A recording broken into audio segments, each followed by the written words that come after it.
Welcome to Riyaz kitchen. இன்றைக்கி என்ன பார்க்க போகிறோன்னு பார்த்தீங்கன்னா சிக்கன் பிரியாணி ஈஸியாக குக்கரில் பண்ணுறது எப்படின்னு பார்க்கலாம் வாங்க. அதுக்கு என்னென்ன பொருள் தேவைன்னு பார்க்கலாம்.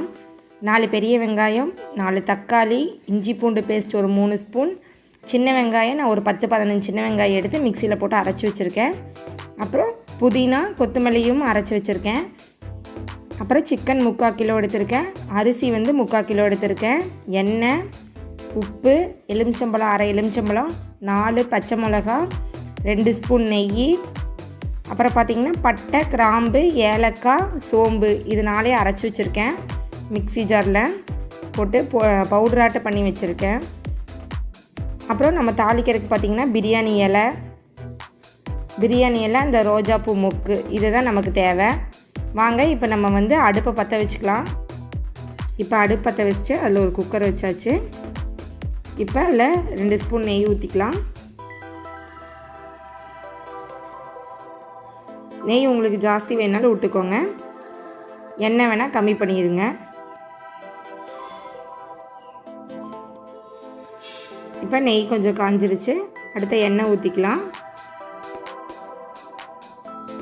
இதுக்கப்புறம் பிரியாணி எல்லாம் போட்டுக்கலாம்.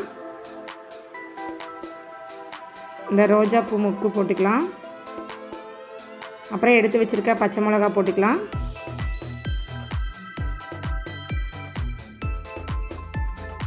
பச்சை மிளகா நல்லா வதங்கட்டும். இப்போ நம்ம அரைச்சி வச்சுருக்க பொடி போட்டுக்கலாம். பட்டை, சோம்பு, கிராம்பு, ஏலக்காய் இதெல்லாம் அரைச்சி வச்சுருக்கோம். நீங்கள் தனியாக போட்டிங்கன்னா அது பல்லில் கடிப்படும், சாப்பிட்றதுக்கு ஒரு மாதிரி இருக்கும். அரைச்சி போட்டிங்கன்னா நல்லா வாசமாக இருக்கும். இப்போ வதக்கும் போதே பார்த்திங்கன்னா நல்லா வாசமாக இருக்கும்.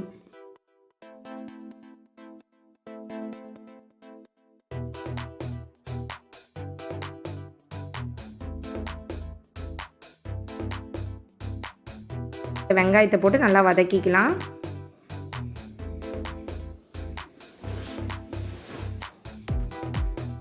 இப்போ நல்லா வெங்காயம் வதங்குற கொஞ்சம் உப்பு போட்டுக்கலாம். உப்பு போட்டு நல்லா வதக்கிக்கலாம்.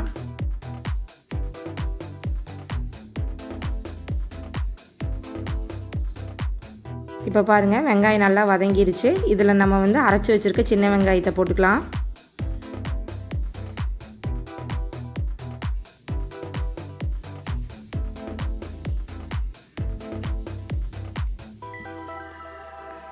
இப்போ நல்லா வதக்கி விட்டுக்கலாம்.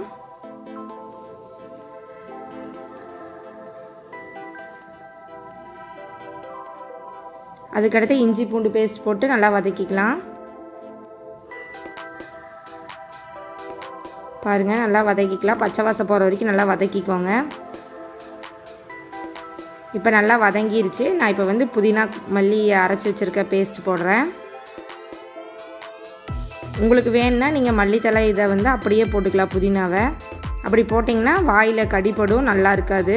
இப்படி அரைச்சி போட்டிங்கன்னா நல்லா ஃப்ளேவராக இருக்கும். அடுத்து நம்ம தக்காளி போட்டுக்கலாம்.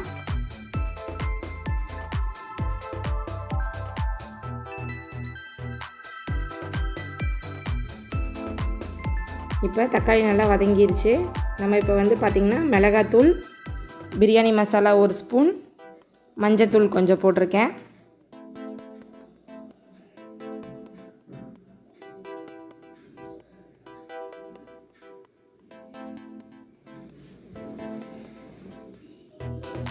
இப்போ நல்லா வதக்கி விடுங்க. தக்காளிலாம் நல்லா மசிச்சு வதக்குற அளவுக்கு வதக்கி விடுங்க. இப்போ நல்லா வதங்கிருச்சு. தயிர் சேர்த்திக்கலாம். நான் ஒரு 3 ஸ்பூன் தயிர் சேர்த்துருக்கேன். புளிக்காத தயிராக சேர்த்திக்கோங்க. நல்லா போட்டு நல்லா வதக்கிக்கோங்க. இப்போ பார்க்குறக்கே பாருங்கள் நல்லா கலராக இருக்குது. இப்போ பார்த்திங்கன்னா லெமன் புழிஞ்சு விட்டுக்கோங்க. லெமனில் கொட்டையெல்லாம் எடுத்துகிட்டு புழிஞ்சு விடுங்க. கொட்டை நம்ம பட்டுச்சுன்னா நமக்கு கசக்கிற மாதிரி இருக்கும்.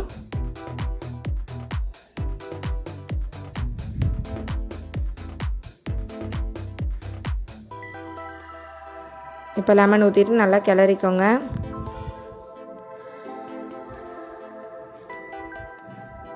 நல்லா ஒரு 2 நிமிஷம் கிளறிக்கோங்க.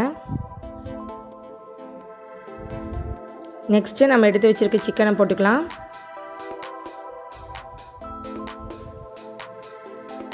சிக்கனை போட்டு நல்லா வதக்கிக்கலாம்.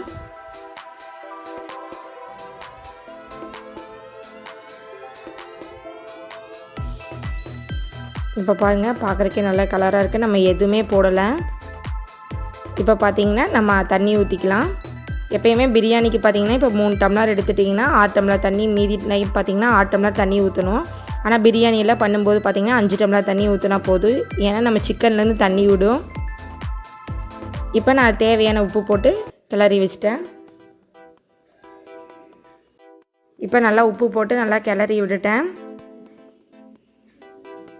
நீங்கள் உப்பு காரம் பார்க்கணுன்னா பார்த்துட்டு குக்கரை மூடி வச்சுருங்க.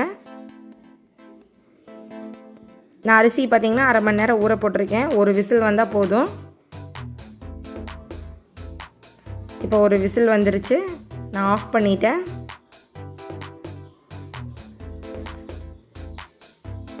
இப்போ விசில் அடங்கிருச்சு. நம்ம ஓப்பன் பண்ணி பார்க்கலாம்.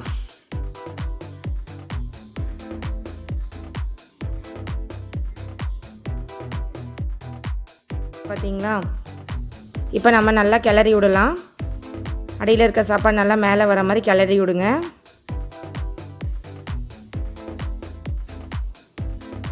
பாருங்கள், சுட சுட சிக்கன் பிரியாணி ரெடி ஆயிடுச்சு.